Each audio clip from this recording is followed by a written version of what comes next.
नमस्कार, स्वागत है आप सभी का। आप देख रहे हैं प्रदेश प्लस। आपके साथ मैं हूं राजीव ढोंडियाल। शुरुआत करते हैं प्रदेश प्लस की। देवरिया जिले के खुंदखू थाना इलाके के गांव लखना परसिया में दो पक्षों में हुई मारपीट में जमकर लाठी डंडे चले। मारपीट जमीन के बंटवारे को लेकर हुई थी और आपको यह बता दें कि मारपीट के दौरान एक पक्ष को ज्यादा चोट लगी है। वहीं पुलिस का कहना है कि जो भी दोषी पाया जाएगा उसके खिलाफ कार्रवाई की जाएगी। आप फिलहाल इन तस्वीरों को देखें और इन तस्वीरों में आप पुरुषों को और महिलाओं को दौड़ते हुए, एक दूसरे को मारते हुए, लाठी डंडे बरसाते हुए देखिए। ये तस्वीरें आई हैं देवरिया से सामने। जमीन विवाद और जमीन का विवाद, यानी कि जमीन का टुकड़ा, मिट्टी का वो टुकड़ा इंसानी जिंदगी से हर बार बड़ा होता दिखाई देता है। हर बार जिंदगी हार जाती है, जमीन का वो टुकड़ा जीत जाए तो जो यहाँ रहना है और वो इंसानी जीवन जो कुछ वक्त तक के लिए है वो खत्म हो जाते हैं। बहरहाल यहाँ पर कई लोग जख्मी हुए हैं। एक पक्ष के लोग ज्यादा जख्मी हुए हैं, ये बताया जा रहा है। वो अस्पताल में है और विवाद की शुरुआत हुई जमीन से। जमीनी विवाद में इस तरह की झड़पों की खबरें अक्सर हम दिखाते हैं आपको, और उसी कड़ी में एक और तस्वीर देवरिया से जो आई है वो हमने आपके सामने रख दी है। और इसमें क्या महिला क्या पुरुष सब एक दूसरे पर टूट पड़े हैं। दूसरा पक्ष घर के सामने आया हुआ है और मारपीट चल रही है। चीखने चिल्लाने की आवाजें आप सुन सकते हैं।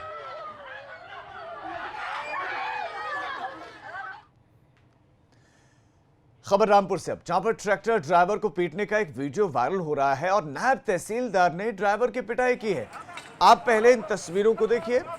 एक ट्रैक्टर है, ट्रैक्टर से उतारा गया है ड्राइवर को और उसके बाद पुलिस वाले के हाथ में चूंकि डंडा है तो ये ताकत है। और उसके बाद एक शख्स जो ड्रेस में नहीं है, अभी पुलिस वाला है या नहीं है लेकिन ये अधिकारी लग रहा है ड्रेस से, ये नायब तहसीलदार बताए जा रहे हैं और वो भी डंडे से ड्राइवर को पीट रहे हैं। सवाल ये कि अगर ड्राइवर ने कोई गलती की थी तो क्या अधिकार नायब तहसीलदार को, क्या अधिकार इन पुलिस वालों को मिल जाता कि वो ट्रक ड्राइवर के साथ इस तरह की हरकत करें, इस तरह आप मारपीट करें।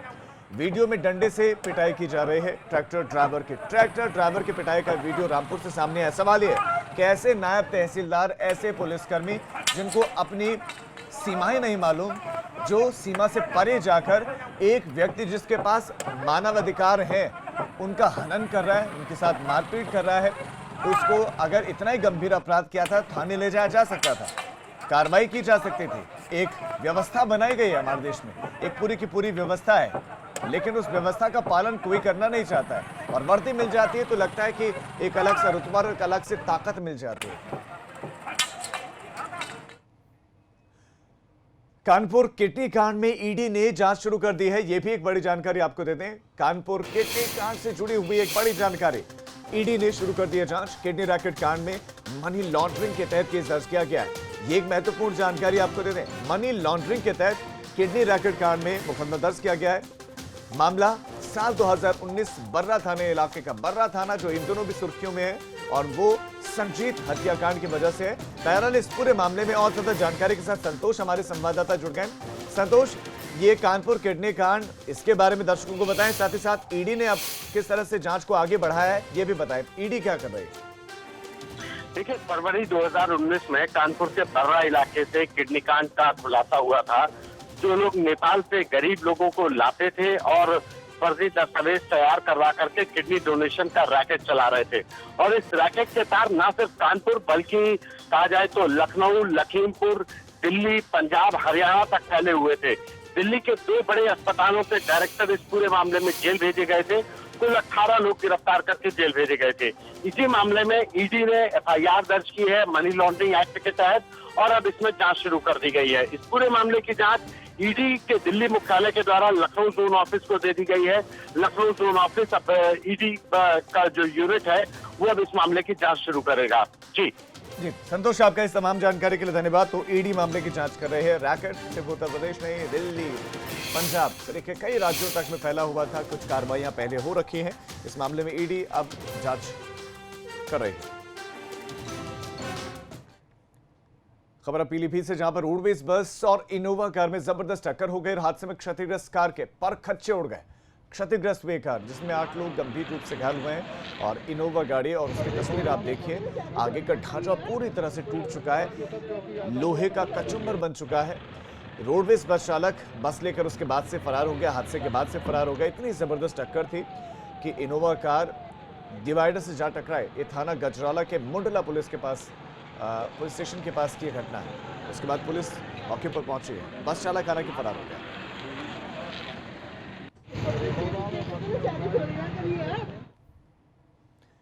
कासगंज में पुरानी रंजिश को लेकर दो गुटों के बीच में फायरिंग हो गई, जिसमें 3 लोगों की मौके पर ही मौत हो गई। आपको बता दें कि कल रात को इस पूरी वारदात में पुलिस ने एक्शन लेते हुए 15 नामजद लोगों के खिलाफ मुकदमा दर्ज किया है, जबकि 8 लोग गिरफ्तार किए गए हैं। बाकी आरोपियों की तलाश की जा रही है। बताया जा रहा है कि 1 साल पहले कासगंज के सोरो थाना इलाके के होडिलपुर गांव में एक युवक और युवती का शव मिला था, जिसमें 302 का मुकदमा लिखा गया था और एक पक्ष उसमें जेल भी गया था। उसी रंजिश में ये गोलीकांड हुआ है, ऐसा बताया जा रहा है। हमलावरों ने एक एक व्यक्ति को कई राउंड फायर किया और हत्या करके उसके बाद फरार हो गए। ये बताया जा रहा है सोरो थाना क्षेत्र में पड़ता है और ये हम लोग को सूचना मिली थी कि यहाँ पे गोलीबारी हुई है कल। तो यहाँ पे मौके पे आए हैं, मैं अभी मौजूद हूँ, डीएम साहब भी मौजूद है, पूरा फोर्स यहाँ पे मौजूद है। ये पता चला है कि पूरी एक रंजिश चली आ रही थी और उसी रंजिश को किया गया है।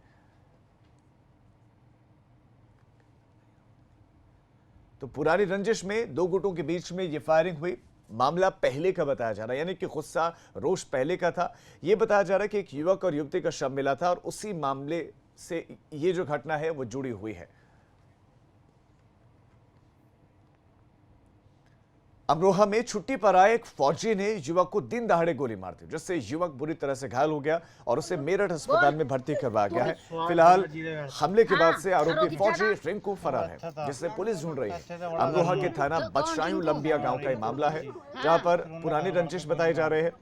फौजी जो छुट्टियों पर घर आया था और इस युवक के बारे में, जो कि ट्यूशन बताया जा रहा, पढ़ाता है, और इस युवक को आरोपी फौजी रिंकू ने गोली मार दी और उसके बाद से फरार।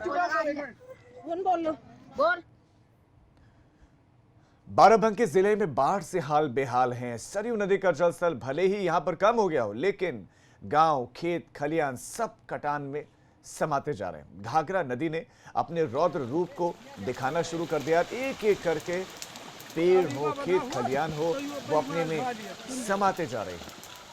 सरयू का जलस्तर घटते ही कटान शुरू हो गया है। बाढ़ पीड़ित जिला प्रशासन ने मदद की गुहार लोग लगा रहे हैं, जबकि कई लोग यहां से पलायन करने को मजबूर हैं।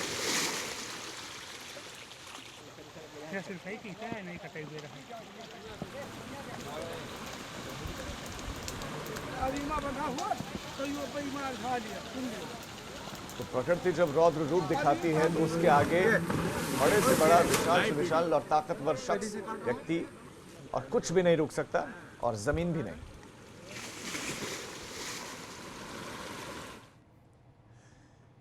बहराइच में घाघरा नदी से सटे इलाके इस बार एक बार फिर से बाढ़ की चपेट में आ गए। असल में इस बार नेपाल में काफी बारिश हुई है और बारिश के चलते नेपाल ने पानी को काफी पहले ही डैम से छोड़ दिया है, जिसकी वजह से तराई वाले इलाकों में हालात अभी से गंभीर हो गए थे। घाघरा नदी का जलस्तर कम होने के बाद कटान तेज हो गया है।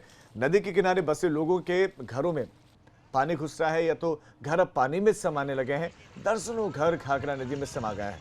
जिले में बाढ़ से हजारों लोग प्रभावित हो गए हैं और पलायन करने को वो भी मजबूर हैं।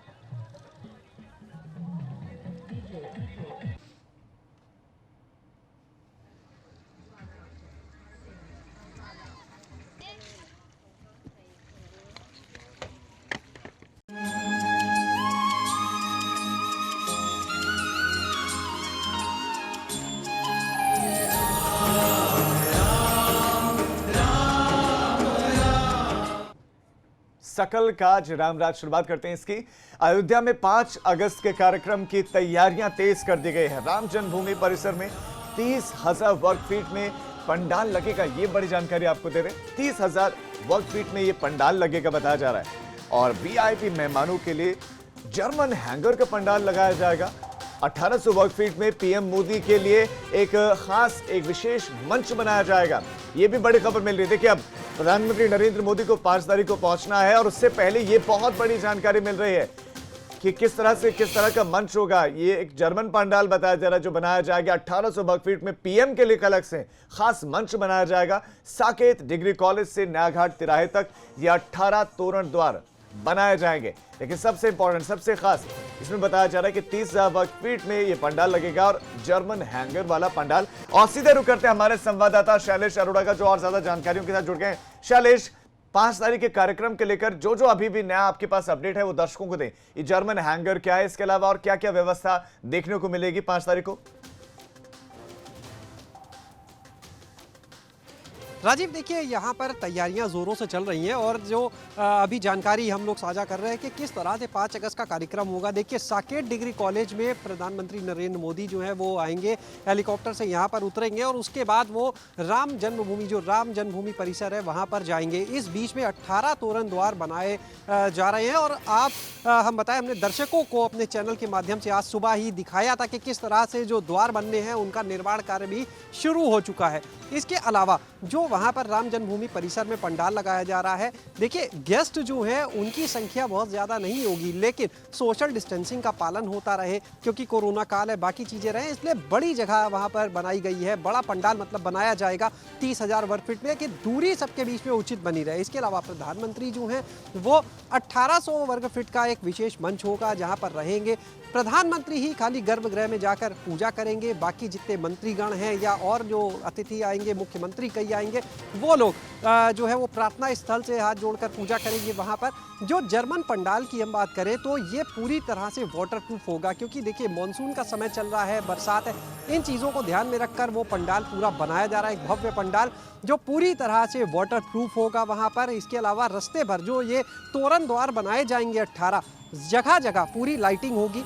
जितनी दुकानें या घर बीच में आ रहे हैं, बताया जा रहा है उनके आगे की तरफ डंडे लगाकर और शैलेश, अब सवाल ये शैलेश, हमने वो जो द्वार बता रहे हैं वो सब तो हमने देखा कि वो बनने शुरू हो गए, लेकिन जो ये टेंट है, ये जो विशेष पंडाल है या जर्मन हैंगर, ये कब बनने शुरू होंगे?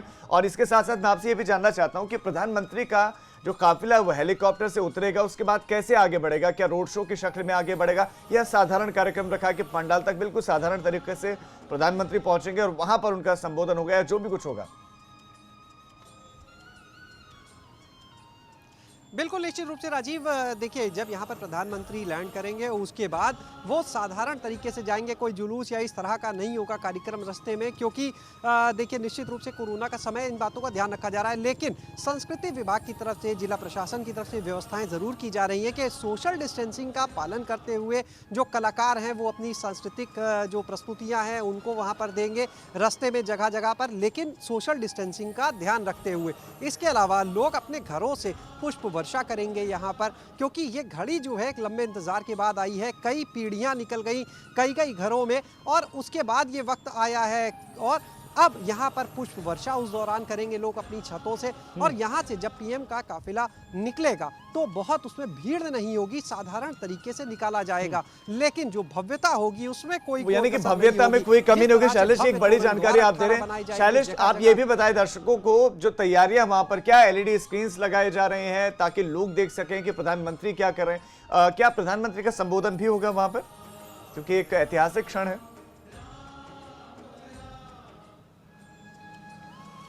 माफ कीजिएगा राजीव, अपना सवाल एक बार कृपया दोहराएं आप। शैलेश, मेरा सवाल यह है कि प्रधानमंत्री पहुंच रहे अयोध्या और अयोध्यावासी देखना चाहेंगे कि प्रधानमंत्री क्या कर रहे हैं, तो क्या हमने देखा कि जब बड़े बड़े कार्यक्रम होते हैं या नेताओं के कार्यक्रम होते हैं तो एलईडी स्क्रीन्स लगाए जाते हैं, तो क्या यहाँ पर इस तरह का कोई कार्यक्रम है, एलईडी स्क्रीन्स मंगाए गए हैं या नहीं? और प्रधानमंत्री का क्या संबोधन होगा 5 तारीख को? बिल्कुल निश्चित रूप से देखिए यहाँ पर एलईडी स्क्रीन्स की व्यवस्था की जा रही है। फिलहाल सबसे पहला जो फेज़ है देखिए, क्योंकि जो बाहर गेट बनने हैं उनका काम शुरू हो चुका है, हमने दिखाया। जो दीवारों पर या पिलर्स पर पेंटिंग का काम, चित्रकारी का काम है वो चल रहा है, हमने आपको दिखाया। 30 तारीख तक ये काम पूरे कर लिए जाएंगे। एलईडी का उसके बाद काम होगा। और देखिए 2 चीज़ें, एक एलईडी की व्यवस्था की जा रही है, जिला प्रशासन और यहाँ पर व्यवस्था जो की जा रही है वो तो है ही। हमारे दर्शक एबीपी गंगा के माध्यम से भी इस पूरे कार्यक्रम को देख पाएंगे वहां पर। और इसके अलावा जहां तक बात है प्रधानमंत्री के संबोधन की, तो देखिए निश्चित रूप से राम जन्मभूमि में जब प्रधानमंत्री जाएंगे, ये कार्यक्रम होगा, तो अयोध्या वासियों को नहीं विश्व भर को वो अपना संदेश यहाँ से माना जा रहा है ज़रूर देंगे।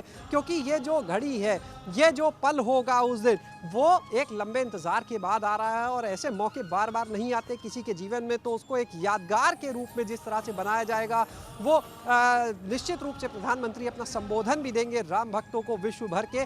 और वहाँ से जो टीवी चैनल्स पर प्रसारण है एबीपी गंगा पर देख पाएंगे दर्शक अपने घरों में, क्योंकि कोरोना काल है, हर कोई वहां नहीं जा सकता है, लेकिन एबीपी गंगा लगातार उनको हर वो चीज दिखाएगा प्रधानमंत्री के आगमन से लेके और आगे तक। ठीक है शैलेश, आपका इस तमाम जानकारी के लिए धन्यवाद। तो अयोध्या पूरी तरह से बदल जाएगी और उसको बदलने का जो सिलसिला वो शुरू हो गया। 55 करोड़ रुपए नए आवंटित किए गए हैं, चौक चौराहों को सजाया जा रहा है, रंग रोगन का काम किया जा रहा है, पेंटिंग की जा रही है, एक बाईपास बनाया जा रहा है, गेट लगाए जा रहे हैं, एलईडीज मंगाए जा रहे हैं, यानी कि हर एक काम हो रहा है जिससे अयोध्या बदली हुई नई अयोध्या दिखाई देगी।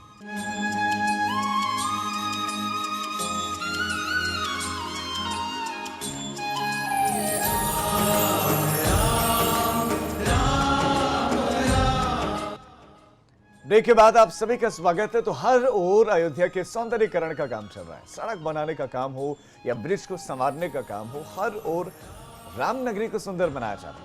ऐसे ही एक जगह पर बने पुल का जायजा लिया एबीपी गंगा संवाददाता शैलेश अरोड़ा ने।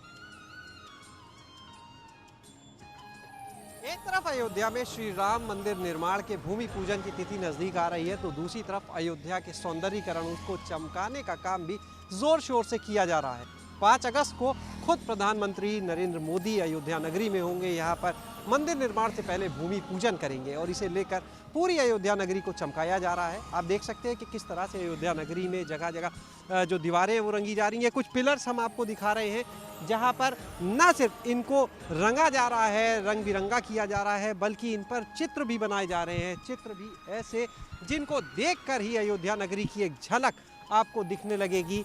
यहाँ पर आप देख सकते हैं, हमारे कैमरा सहयोगी राजू आपको दिखा रहे हैं कि किस तरह से एक हरे रंग का पिलर हम देख पा रहे हैं जिस पर एक दीप बना हुआ है।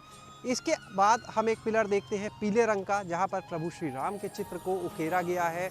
इसके बाद जैसे जैसे आप देखेंगे हर पिलर पर एक अलग तस्वीर दिखेगी। लाल रंग का एक पिलर है जिस पर श्री रामचरित मानस का चित्र बनाया गया है। इसके बाद एक पीले पिलर पर आप देख सकते हैं कि राम मंदिर का एक चित्र बनाया गया है। इसी तरह से किसी पिलर पर भगवान बजरंगबली का चित्र है, तो किसी पिलर पर यहाँ पर प्रभु राम और सीता मैया को साथ में दिखाया गया है। ये काम भी ज़ोर शोर से किया जा रहा है। बहुत सारे जो पिलर्स हैं इन पर जो चित्र हैं वो बना दिए गए हैं, जबकि कई पिलर्स हैं जो अभी प्लेन नज़र आ रहे हैं, इन पर बनाए जाएंगे।